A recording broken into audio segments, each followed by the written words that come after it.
Hello and welcome to the 5th video in our Pygame RPG series. In this video we're going to explore the concept of attack animations.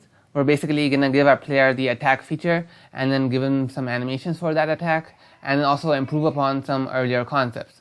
Okay, so let's just take a look at some of those improvements that I made. These were actually made to the animation images, okay, for our player.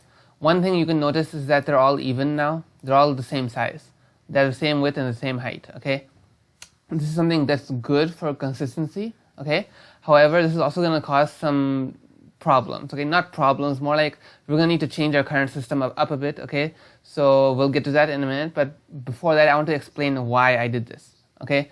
Now, besides the fact that they're all evenly, sized now, okay, which helps us control them better, but one thing is that, well, for this I need to show you the old images, okay.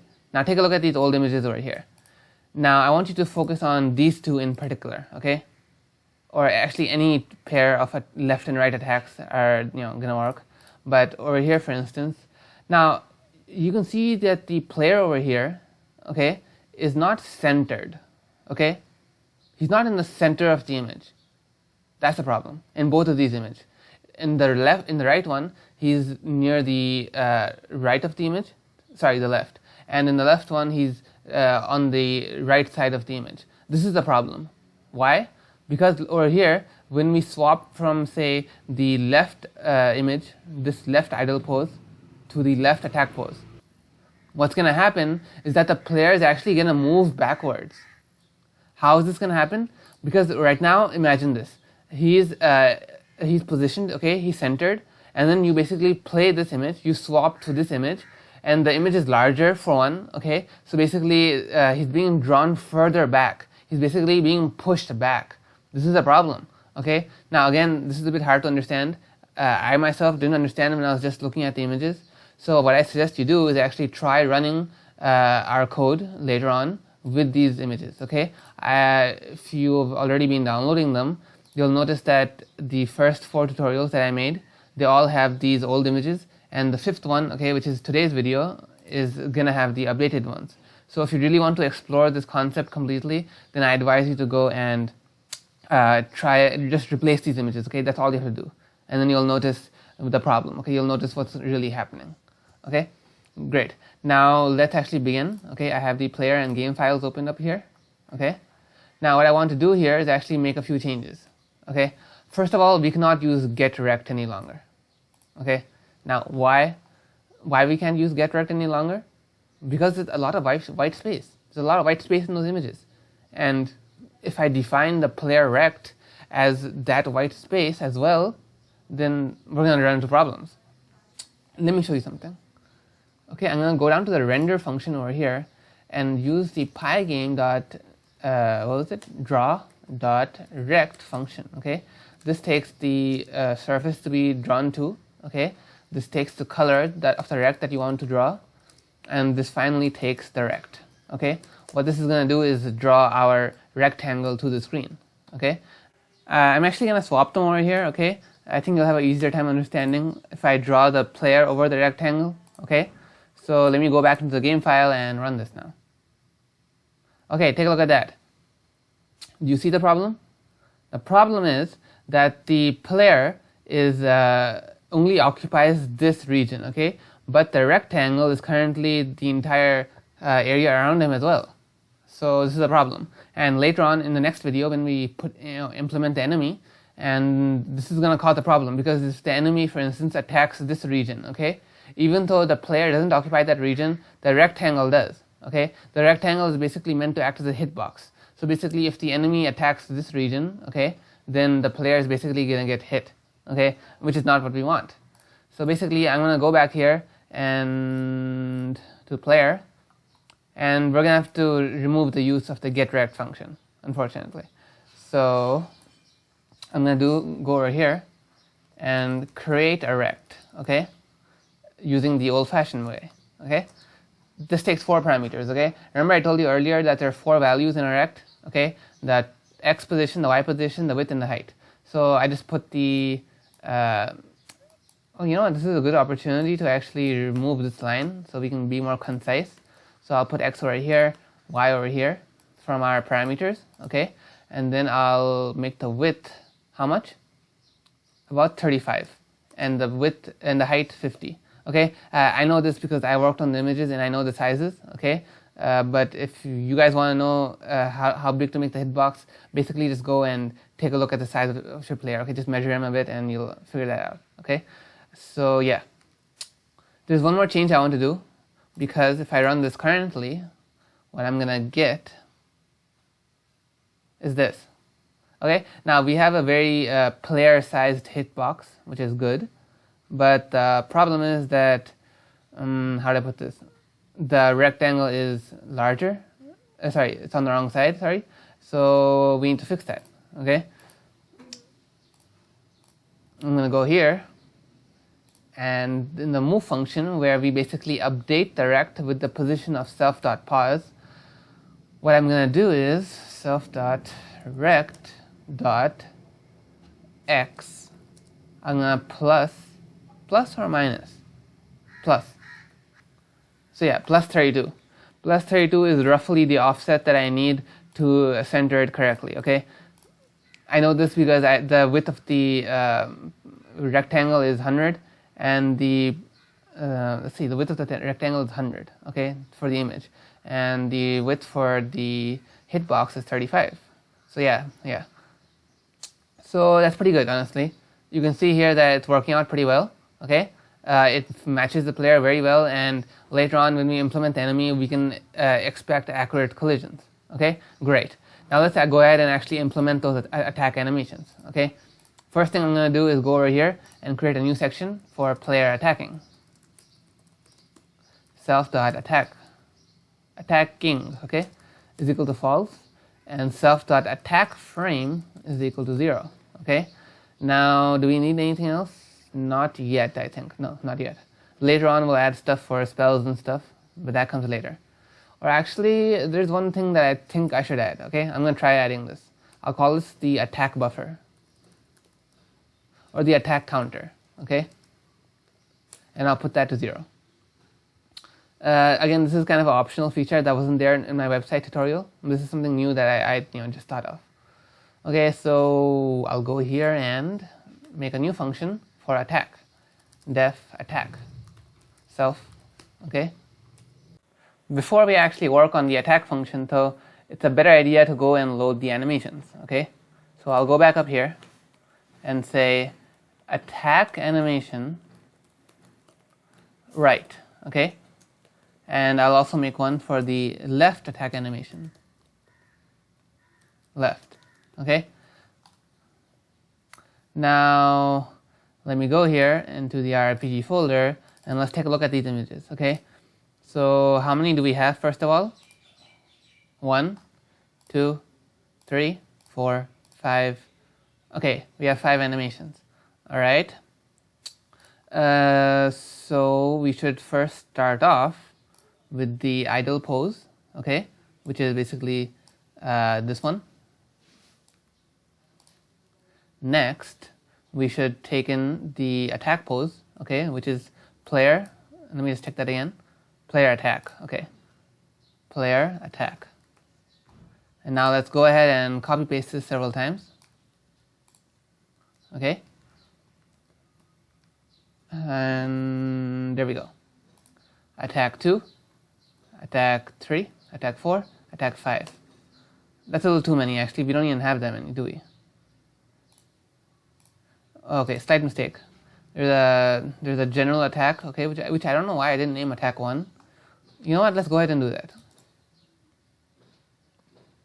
Okay, I know I'm going a little slow here. I'll try to hurry it up because we're a bit short on time, I think. This video's already gotten pretty long. Okay, so I'm going to go here, attack 1, attack 2, attack 3, attack 4, attack 5. And the last one is just going to be our same idle pose again. Okay? Great. And let's just copy this real quick for the left animations and just change the symbol over here for left. Great. All right, so that's done. Now just to check, how many images do we even have over here? Well, let's see. 1, 2, 3, 4, 5, 6, 7. Okay, it's the same as before actually, same for our regular animations. Okay, what a coincidence. So let's go back over here and say if self.attack frame is greater than 6, then self.attack frame is equal to 0 and return. Okay, that's pretty good. Now the reason we did this, of course, is the same reason we did this back in the walking function. We basically want to reset it if it gets too high. Okay, and what we do now is that if self.direction is equal to right, then use this animation. Otherwise, if self.direction is equal to left, do this. Okay, now what is this exactly? Well, I'm going to say self.image is equal to pygame.image.load. What image exactly? We're just going to use the animation, aren't we? Not animation, actually, attack animation. Okay, and which one? For right. Okay, and we're going to say which index. Which index is it going to be? It's going to be the attack frame. Okay, and there we go. Now let's copy paste this and put this over here. Okay, but we'll change this to left. Okay, and finally down here I'm going to write self.attack frame plus 1. Okay, it will increment itself by 1. Okay, that's not too bad. Now back to the game. I'm going to write here if event.key is equal to k return, and which is basically the enter key, then it'll activate the player attack function. Okay, so by the way, if you want to bind this to any other key, you're more than welcome to, sure. Okay, now I get the feeling this isn't going to work, but yeah, what's the problem? Not a file object. What have we done wrong? Of course. Okay, I don't know why I did this honestly, but for some reason I was imagining that we had stored the strings in there or something. Okay, we need to do it like this. Okay, and let's go back into game and run it. Okay. Okay. There's a problem here. I just need to figure out what that problem is. Yep, okay, I figured it out. Basically, it's only triggering when I press enter. I press enter once, okay, and he sort of goes into an attack pose, okay. I press enter again, he moves forward. I press enter again, like that. So the problem is that it's not activating by itself. Okay, fine, fair enough. I know what's going on.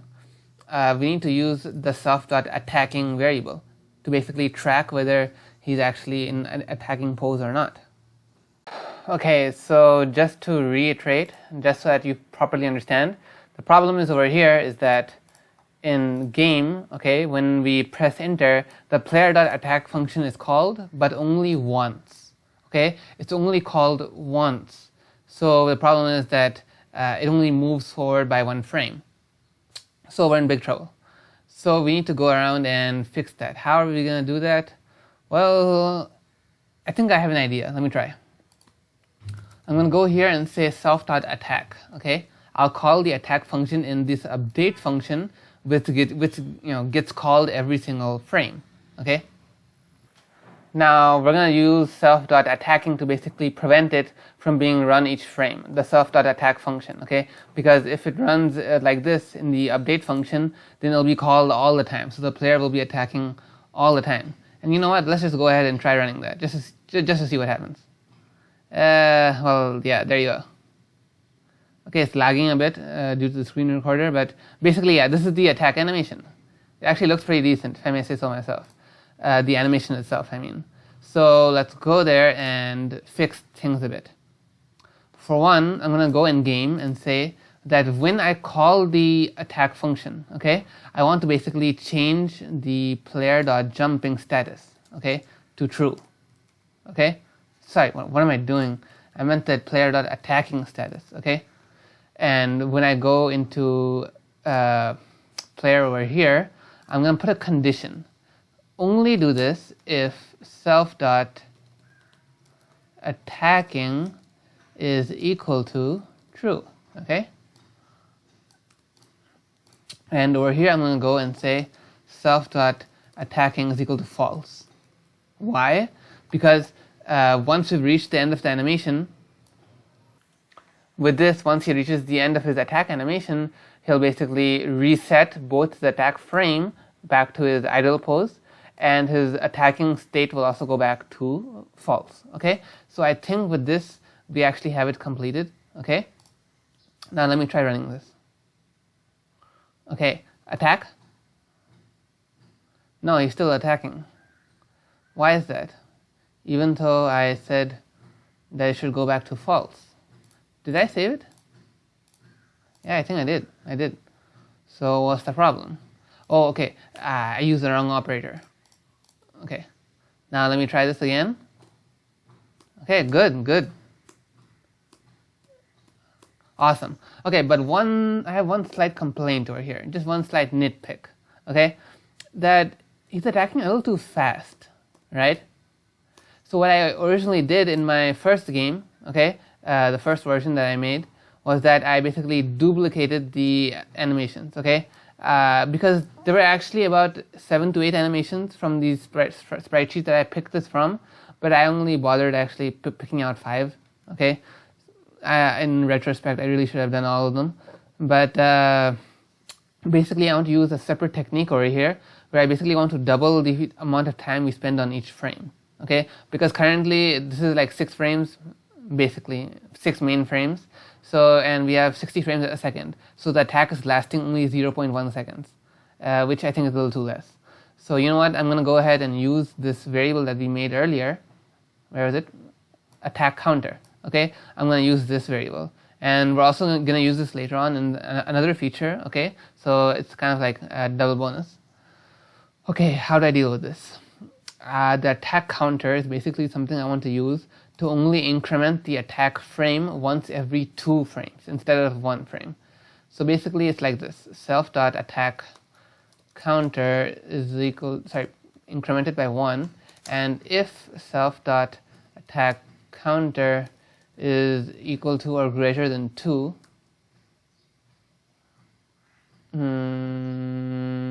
greater than 1, because it'll start from 0, right? So 0 and then 1, or let's just stick with 2 for now, okay? I'm having a little confusion and thinking whether this is going to be 2 frames or 3 frames. We'll figure that out.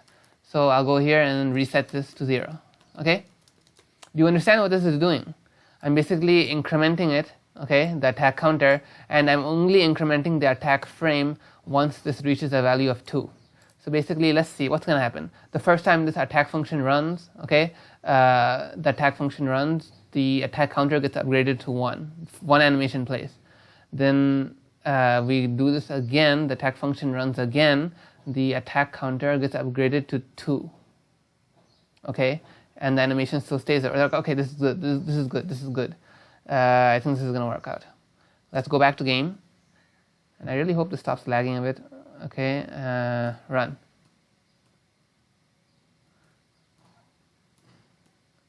Yeah, I think he's spending longer, and just so that we fully let the point hit home, I'm going to increase this to something big like 5. Okay, so this will run for like half a second now or something. Okay. Yep, he's attacking pretty slow. It's actually a little too slow, okay, because he's kind of attacking, it does look a bit slow, and we don't have enough frames. So I'll actually send you guys the entire sprite sheet, okay, in the download link for the stuff below. So if you want to go ahead and make, add in those extra animations, feel free to do so. There is one more thing we need to add, okay, that's also really important. Its main use comes in later, so we can sort of skim it for now. I'll just implement it, okay, and just explain it very briefly. So I'm going to basically go up over here in player attacking and make something new called attack range, okay? And it's going to be an empty Pygame rect, okay? This is basically the range for our attack, okay? The attack radius in which our attacking is done, where anything within this range will be hit by the player when he attacks. Okay, so I just initialized it to an empty rect basically, and when the player attacks, okay, what's going to happen is that we're going to place this rect, what was it called? Self.attack range, right? I'm just going to reinitialize it over here as what's the position? What's the position going to be? Self.pause.x, self.pause.y, and what else? What are the other two parameters? Width and height. So what is the attack width and attack range going to be? Well, for the attack width, let's give it something like 30, and for the attack height, let's just make it the same as the player. Okay, so self.rect.height. Okay. What else do we have to do? Well, I want to draw this. I want to see this drawn. Okay, but before we do that, we need to also be able to disable this. Okay, so I'm going to go over here and reinitialize this to 0, 0, 0, 0 again once the attack ends. Okay, so basically once the attack begins, this is going to happen, and once the attack ends, this is going to happen. Okay, so let's go down here into the render function and have this drawn. I'll just copy paste this draw rect function, and let's change the color to something green, and we're going to be drawing self.attack range. Now let's run this and pray that it works. Wow, that actually did work out, surprisingly. But there's a slight problem. It's appearing only on that side, the wrong side, basically, if we're attacking from the right. So what I'm going to do here is go up here into our attack function, and how do I put this? Okay, this is a bit confusing. Not really, actually, but let me try copy pasting this over here. Okay, and I'm going to remove what's inside of it. Okay, now when we were attacking to the left, it was showing up correctly in the right position, but it wasn't showing up correctly in the right. That's because we should add in the player width. Okay, that's going a bit off screen. Let's try to compress this down a bit. Okay, and let's run this. Okay.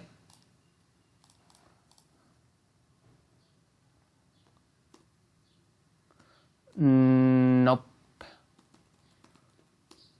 Slight problem. Still no. Okay, so how about we just add in a fixed width, maybe something like that?